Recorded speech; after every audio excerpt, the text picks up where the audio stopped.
This is Autoline Daily, the show dedicated to enthusiasts of the global automotive industry. Say, have you noticed higher prices at the pump? Well, that's because the price of oil just hit a 13-month high. Global prices, or what they call Brent crude, are $63 a barrel, while U.S. oil is $60 a barrel. U.S. oil is referred to as WTI, or West Texas Intermediary. There's a number of reasons for why prices are going up.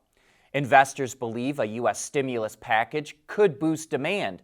There's tensions in the Middle East, and Saudi Arabia is cutting production by 1 million barrels a day. So how high could prices go? Well, the U.S. Energy Information Agency actually expects them to go down a bit. It estimates Brent oil to average $53 a barrel for the year and WTI to average $50. Well, first it was Hyundai, now it's Nissan. According to a report from the Financial Times, Apple and the Japanese automaker had discussions about collaborating on the tech giant's electric autonomous car. However, Nissan says it is not in talks with Apple. The deal reportedly fell through over Nissan's reluctance to become a contract manufacturer for Apple. Earlier this month, Hyundai also backed out of a potential deal with Apple over the same concerns. It's clear that Apple doesn't want to build the vehicle on its own, but it likely won't be an automaker that will produce it. We think Apple will choose either Magna or Valmet in Finland. We also think Apple is trying to get other automakers interested as a bargaining chip to negotiate a better price. But if the Apple car ever does come to market, VW CEO Herbert Diess says he's not concerned about the competition from Apple. He says the auto industry is different from the tech sector and that Apple won't be able to make an immediate impact. Well, tell that to Tesla, who just keeps growing. It's going to build a manufacturing plant in India, according to a government document. No time frame was given, but it's no secret the company is interested in the country.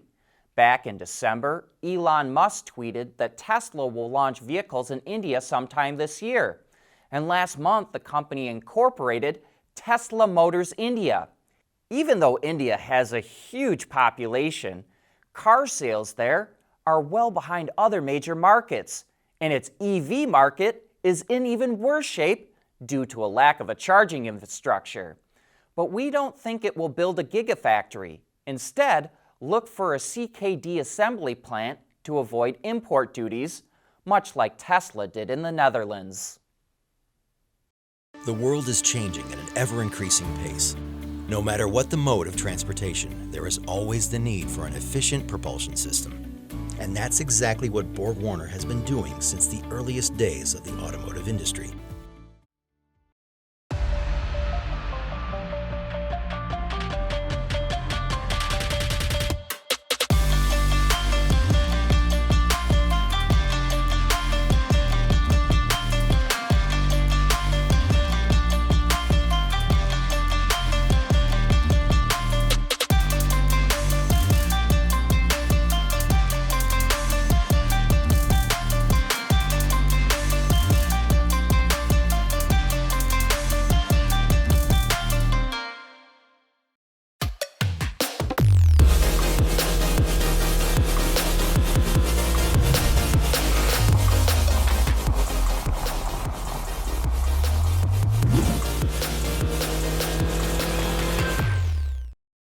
We want to know what drives your testing. OTA, connected car, diagnostics, remote testing. Intrepid Control Systems is here to help you work from anywhere. Intrepid Control Systems, driven by your data.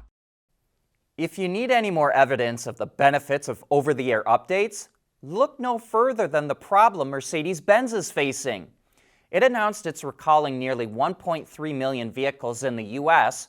over a software issue that could report the incorrect location of the vehicle when it's in an accident. This covers practically all of its passenger vehicles from model years 2016 to 2021.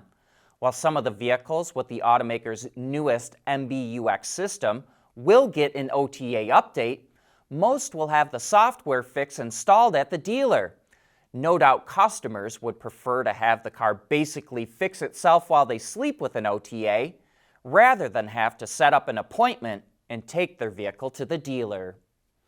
Peugeot launched a new pickup truck in the Africa and Middle East region called the Landtrek. While it would likely be considered a mid-size pickup in the U.S. market, it fits their definition of a 1-ton pickup and comes in single, double, and chassis cab variants. Under the hood is the choice of a 1.9-liter diesel or a 2.4-liter turbo gas engine, both of which can be mated to a manual, or the gas version can also be paired to an automatic. Despite being a pretty basic truck, it's actually quite interesting too. The Landtrek was co-developed with Chinese automaker Changan, which also sells its own version of the truck called the Kaicheng F70. And even though it was co-developed in China, in April of this year, Peugeot will start making the truck in Tunisia with a local partner. Autoline Daily is brought to you by Bridgestone, solutions for your journey. Intrepid Control Systems, over-the-air engineering, boost your game. Borg Warner, propulsion solutions that support a clean, energy-efficient world. And by SAP Industry Cloud for Automotive. General Motors unveiled the redesign of the Chevrolet Bolt EV and tried to address almost all of the things that owners complained about. And it added a second, longer model called the Bolt EUV, or Electric Utility Vehicle. From a styling standpoint, the Bolt takes a major step forward. It now just has the vestiges of a grille, like Ford did with the Mustang Mach-E. And as we've been saying for a couple of years now, electric cars with a traditional-looking grille are going to look outdated very quickly. And so we're glad Chevy avoided that. You can quickly tell the Bolt EV and EUV apart from two styling cues. On the EV, the projector beams and air intake below the daytime running lamps flow into the fenders. On the EUV, they don't do that. Also, the sail panel at the rear of the EV is the same as before, while the EUV has a more angular kick-up. Even though these models look very similar, they don't share any external sheet metal. Inside, both electrics have noticeably better looking interiors, which was one of the biggest complaints from customers. The materials look richer. There's bright trim to accent items, such as the air vents, the instrument panel, and the console. And the seats feature French seams with contrast stitching. Mechanically speaking, there's nothing new under the vehicle. Both models have the same powertrain as before, with a 65 kilowatt-hour battery pack. The EV continues to offer a 259-mile range, while the slightly heavier EUV has 250 miles of range. DC fast charging capability is now standard equipment, and Chevrolet says it will provide 100 miles of range with 30 minutes of charging. Now for the best news. Chevy cut the price of the Bolt EV by $5,000. It now has a base price of $32,000. The EUV comes in at $34,000. General Motors has run out of tax credits for EVs, but if the Biden administration adds more credits, which we think is very likely, these prices could come down by up to another $7,500.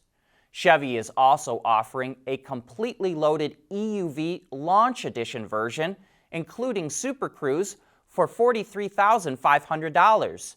It will offer Super Cruise as a separate option for other models, but did not say what it will cost.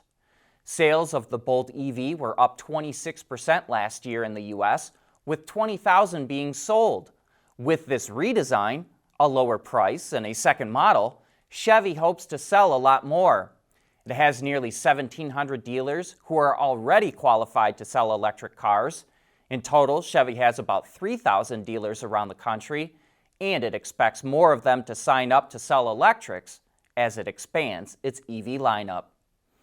Speaking of electric vehicles, we have Jim Taylor, the CEO of ELMS, or Electric Last Mile Delivery, coming on Autoline After Hours this week.